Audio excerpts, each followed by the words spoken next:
বাইয়ের দই চিড়া গুলো অনেক সুন্দর। আমরা আসলাম অনেক দূর থেকে বাইয়ের দই চিড়া খাইতে। দেখতে পাচ্ছেন আপনারা। আপনার এই দই চিড়া খাওয়ার অনুভূতি কিরকম? খুব ভালো লাগে ভাই, মাশাআল্লাহ, মজা, অনেক মজা। দেখতে পাচ্ছেন কিভাবে ভাই দই চিড়া বানাইতেছে। বাইরে কি বানাইতেছেন? দই চিড়া খাবার আসেন, সবাই আসেন। ভাই লোকেশনটা একটু বলে দেন। লোকেশন হলো তিনানি মধ্যবাজার। এই যে নতুন যে একটা প্রাণী সম্পদ মন্ত্রণালয় ভবন করছে, এই ভবনের ভিতরে একবারে বাজারের সামনে একটু এই যে সুতার দোকানের সাথেই। সকলে আসবেন ভাইয়ের দোকানে, আইসা দই চিড়া খেয়ে যাবেন। অনেক ভালো ভাইয়ের দই চিড়া গুলা। আগে যে তুলসী বাবুর দোকান ছিল না, তার সম্মুখেই তুলসী বাবুর দোকানের সামনেই, রাস্তার অপোজিটেই।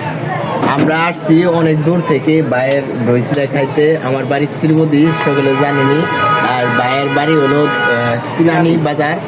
ভাইয়ের ওখানে আসবেন সকলে দই চিড়া খাইতে। জিয়া ভাই, হ্যাঁ ভাই, কিছু করেন নাকি? ভাই আমার বাড়ি হলো গাজীপুর, চলে আসলাম। ওই দেখেন, পার্সেলও নিয়ে যেতে পারবেন। ওই দেখেন মানুষ পার্সেলও নিয়ে যেতে পারবেন। আপনারা সকলে আসবেন, আপনাদের প্রিয় মানুষদের জন্য পার্সেল নিয়ে যেতে পারবেন। ভাই আপনি কোন জায়গা থেকে আসছেন? ভাই আমি এখানে স্থানীয়। ভাই এখানে স্থানীয়। ভাই আপনার দই চিড়া খেয়ে অনুভূতি কিরকম? অনেক আলহামদুলিল্লাহ, অনেক ভালো। ভাইয়ের দই চিড়াগুলো কিন্তু অনেক ভালো। দেখতে পাচ্ছেন আমরা চলে আসছি আজকে ভাইয়ের দোকানে।